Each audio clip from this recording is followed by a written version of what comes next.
I was lost in my head, looked around, there was no one there. I got out to breathe the fresh air. The next one still shows me that you live a good life, and I'm because, oh my God, look at this. Your dog. That's not my dog. No? That's that is my parents' dog, who sadly just passed away. But me and my brother did a really dumb thing to bring that dog into the lives of the Wolf family. My dad, he had a dog that he loved called Shadow. Mm-hmm. And Shadow was getting a bit old, but still was, helping him on the farm and everything. And my dad accidentally backed over Shadow with his truck and killed her.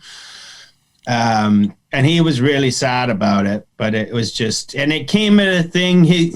My dad, his horse got sick then, and they called the vet, and the vet couldn't come out for the vet wasn't going to be, it was late Friday, and the vet was not going to be back till Monday, so the horse was going to have to suffer for the whole weekend. Like it had to be put down, but the vet couldn't do it, so he had to shoot his own horse very soon after, and then his favorite cow died.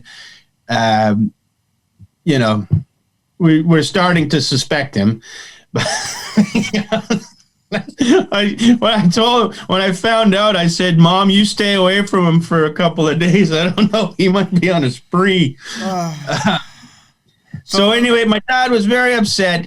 All his animals had died, and some of them, 2 of them at his own hand. So we decided to get him this dog for Christmas, me and my brother. And you don't buy someone a dog is a 15-year contract, but we were just idiots, and not young, like mid-30s, 2 of us together. Yeah, get him a dog. So Christmas Day, we bring this dog in. My brother sources it, and we bring this dog in a travel sort of, one of those cases that we put him down. And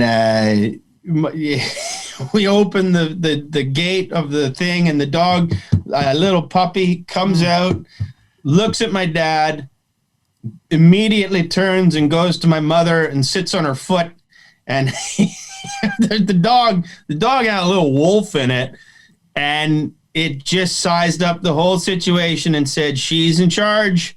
That's and the dog was my mother's faithful companion for the rest of its life. Anytime my dad would get close to my mother, the dog would growl at him and bark. Like, even if my dad gave her a little kiss to say goodbye, he was like,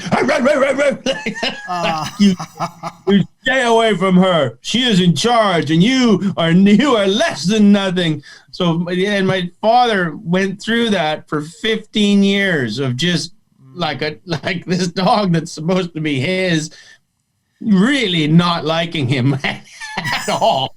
Such a nice present. Yeah, for 15 years. Yeah. What a Merry Christmas. Merry Christmas. So 15 years goes by, and they know Scout is on the way out. Like, he can't do all the things, but they took him for one last walk that they always used to do around the land. My parents have an acreage up in Canada, so they got a lot of land, and Scout couldn't chase or anything, but he wanted, the dogs, they still want to do their duty, and they take him for one last lap and take him inside, and he lay in front of the fire, just exhausted, because it's his last sort of day, and the dog knows it, and my parents are really sad, and my dad's sad too.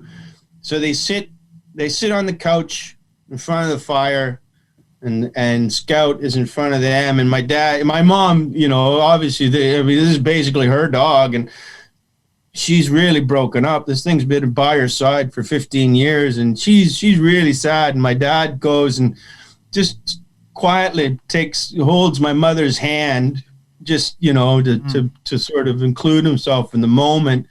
And Scout, he popped one eye up when it happened, and he mustered everything he could just so he could growl at my dad one last time.